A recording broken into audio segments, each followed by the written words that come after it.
যেখানে আমরা senior citizen, বয়স্ক মানুষ, আমাদের আজকে মিটিংয়ের একটা ইনভেস্টিগেশনের দিয়েছিল, আমরা এসেছি। হ্যাঁ, কিন্তু অফিসিয়ালি আমাদেরকে জানানো হয় নাই, অনেককেই জানানো হয় নাই, কাউকে ফোন করেছে। কিন্তু it's a technique to protect the corrupted people and colonial attitude. এই উপনিবেশিক দৃষ্টিভঙ্গি আমাদের প্রশাসনের সাথে যারা জড়িত আছে তাদের পরিবর্তন করতে হবে, আম জনতার স্বার্থকে দেখতে হবে। এটা 1935 সালে এস্টাবলিশ স্কুল। আমি এই স্কুলের ছাত্র, এই স্কুলের শিক্ষক, এই স্কুলের অ্যাসিস্ট্যান্ট হেডমাস্টার, এই স্কুলের প্রধান শিক্ষক হিসাবে 7 বছর ইনচার্জ ছিলাম, দায়িত্বে ছিলাম। অতএব আমাদের প্রত্যাশা থাকবে যে এই ধরনের অপরাধীরা অনেক ধরনের কৌশল নেবে। আমি মনে করি আজকের যেই ইনভেস্টিগেশন হওয়ার কথা ছিল, হয়নি, এটাও একটা it is part of their technique.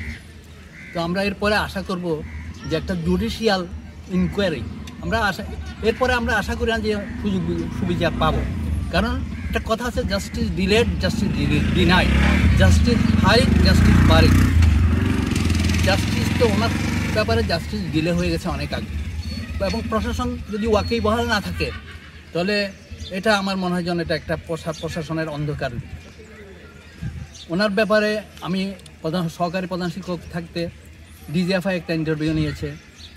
এ ব্যাপারে ডিজিএফআইয়ের প্রধান এখানে যিনি ছিলেন কর্নেল নাজমুল আলম সাহেব একটা ইন্টারভিউ নিয়েছে। আমি সেখানে ডিটেলস বলেছি, ডিটেলস কাগজপত্র ওনাকে সাবমিট করেছি। এবং আমার আমলে 9 সেট কম্পিউটার, 9টি না, 9 সেট কম্পিউটারের সমস্ত সিপিইউ, তারপরে মনিটর, সব কিছুই মোটামুটি 9 সেট কম্পিউটার নিয়ে গেছে। এবং দে are involve in this school. যারা নিয়ে গেছে তাদের ইনভলভ থাকার ডকুমেন্ট আছে, এবং বিদ্যালয়ের সভাপতি কর্তৃক তাদেরকে 20,000 টাকা এই সার্ভিস বাবদ প্রদান করেছেন, সেই রসিদও আছে, আমি আপনাদেরকে দেখাতে পারব। তো এই সমস্ত নজির রাখার পরে এবং ওনার সামনেই, ডিজিএফআইয়ের প্রধানের সামনেই, এই যে জাবেদ নূর, তিনি অঙ্গীকার করেছিলেন যে আমার থেকে বিদ্যালয় যে 1.5 লক্ষ টাকা নিয়েছে সেটা অন্যায়, এটা উনি মাসে মাসে শোধ করে দেবেন। কিন্তু ওনার প্রমোশন হয়ে এখান থেকে চলে যাওয়ার পরে সেটি আর দেয়নি, এবং সেই বদনামটাও আমার রয়ে গেছে। আমি চাই যে এই বদনামটা আমার গুছানোর জন্য এ ব্যাপারে পরিচ্ছন্ন একটি ধারণা সবাই, কারণ আমরা সারা জীবন এখানে, এখনও still I am in teaching, life long teacher. আমি স্কুলে প্রায় 33 বছর, আলফা শ্রেণীতে 2.5 বছর, এখন প্রিন্সিপাল শিশু নিকেতন হিসেবে আছি প্রায় 5 বছর। So it's a pleasure for me as a life long teacher. I expect truth, justice, সত্য এবং ন্যায় বিচার প্রতিষ্ঠিত হোক, এটাই থাকবে আমার প্রত্যাশা। ধন্যবাদ। সাথে আমরা যে অভিযোগগুলি করেছিলাম সেই অভিযোগগুলি সত্যতার জন্য আমরা ডিসি স্যারের কাছে আবেদন করেছিলাম। সেটা জাতি জানতে চাই এটা সত্যি কিনা, কেন একজন দোষী ব্যক্তি হলে ওনার দোষটা দেখা দরকার। আর উনি যদি দোষী না হয় তাহলে যারা এই ইয়েটা দিয়েছে, তার বিরুদ্ধে তদন্ত দিয়েছে, এরাই দোষী। যে কোনো একজনকে তো দোষী বানাতে হবে। সেটা মিথ্যা একটা অভিযোগ দিয়ে কারোকে হেনস্থা করার মতো আমরা তো এটা চাই না। আমাদের সত্যিকার জাতি চাই এই জিনিসটা মানে উন্মোচন হোক, ঘটনাগুলি সত্যি কিনা সেটার জন্য সবাই, এই এলাকার মানুষও চাই সেটা সত্যি কিনা, রাঙ্গামাটিবাসী চাই এই সত্য কিনা। একটা লজিক যেটা আমি বলতে চাই, সে সিদ্ধেশ্বরী স্কুলে ছিল, ওখান থেকে আপনার বরুণাচরী স্কুলে চলে আসলো।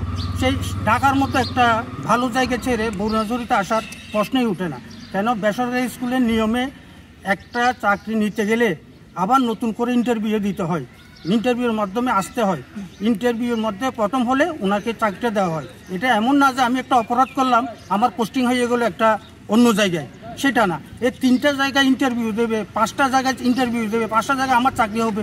এই শক্ত বাংলাদেশে আমার মনে হয় কারো আছে, আমার তো জানা নাই যে আমি 5টা জায়গায় ইন্টারভিউ দেবো, 5টা চাকরি নেব। মানুষ একটা চাকরি পায় না। আর মানুষের, আমি সিনিয়র টিচার ছিলাম, আমি আবার জুনিয়র টিচার এসে জয়েন করব, সেটা তো হয় না। তো আমি চাইবো সেটা সত্যিকার একটা মানে বিচার হোক, তদন্ত হোক। আর উনি দোষী না হলে, যারা আমরা অভিযোগ করি, আমাদেরকে উনি প্রমাণ দেখাইয়ে বলুক তোমরা, আমি দোষী না, তোমরাই দোষী, সেটা জাতির কাছে আসুক, সেটা আমি চাইবো। আর সবাই ভালো থাকুক। এটা আরও বিভিন্ন ওনার বিরুদ্ধে অভিযোগ আছে, ছাত্রদের উপবৃত্তি পায়, এই যে উপবৃত্তির টাকাগুলি সেই সরকার থেকে প্রদত্ত স্কুলে দেয়, ছাত্রদের যে উপবৃত্তি পায় সেটাও কিন্তু আবার ছাত্রদের থেকে 300 টাকা করে বেতন ও নিয়ে ফেলে। এগুলি কেউ জানে না, হয়তো কেউ ছাত্ররাও বুঝে না, গার্ডিয়ানরাও বুঝে না। সেরকম সেই আপনার এই বলেন যে আমাদের এই রেজুলেশন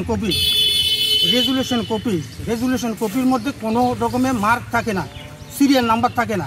আজকে রেজুলেশন করলো, তো 6 মাস পরে আমি ভুলে গেলাম, রেজুলেশন ছিঁড়ে ফেললো, যে এখানে আমি যদি 5 লক্ষ টাকার একটা চেক বিল ঢুকাই দিই, রেজুলেশনটা তখন হয়ে গেল 5 লক্ষ টাকা, সব অবস্থা মনে রাখলো না ওইটা। সেরকমই সব তদন্ত করলে সব বেরিয়ে আসবে। আর বিল্ডিংয়ের মধ্যে কোনো টেন্ডার ছাড়া আপনি দেখেন এই কাজগুলো হয়েছে, উনি যথাযথ যদি প্রমাণ দেখাতে পারে আমাদের অসুবিধা নাই, তো উনি সবার কাছে ভালো হয়ে যাবে। উনি ওখানে যাওয়ার তো কোনো দরকার নাই। তো এটা ভালো হলে প্রশাসনকে দেখাইলে প্রশাসনে সেটা বিচার করে বলবো যে এটা ঠিক আছে, উনি করছে। এই ওনার এই যে এত বিল্ডিং, এত কোটি টাকা এত খরচ করলো, এই টাকাগুলি এই যে কোনো টেন্ডার ছাড়া এগুলি কিভাবে করা যায়, কোনো ইয়ে ছাড়া, কোনো রকমের এই সরকারি মানে কি বলবো, সরকারের কোনো তদারকি ছাড়া এই নিজ দায়িত্বে, যে আমার একটা মনে হলো আমি বিল্ডিংটা আমার পয়সা দিয়ে করে ফেললাম, এইটা ব্যাপারটা হলো সেরকম, যে আমার মনে হলো এটা করলাম, আমি একবার রং লাগাইলাম, দেখি প্রতি বছর আমি বিলটা করে নিলাম।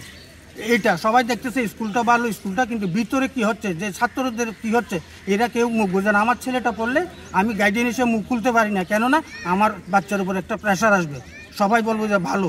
আমার কথা হচ্ছে ভালো হলে উনি ভালো, তদন্তের মাধ্যমে যদি ওনার ভালো হয় সেটা আমি চাইবো, সেটা বেরিয়ে আসুক। আমার ধন্যবাদ আপনাদেরকে, আপনারা ভালো থাকবেন।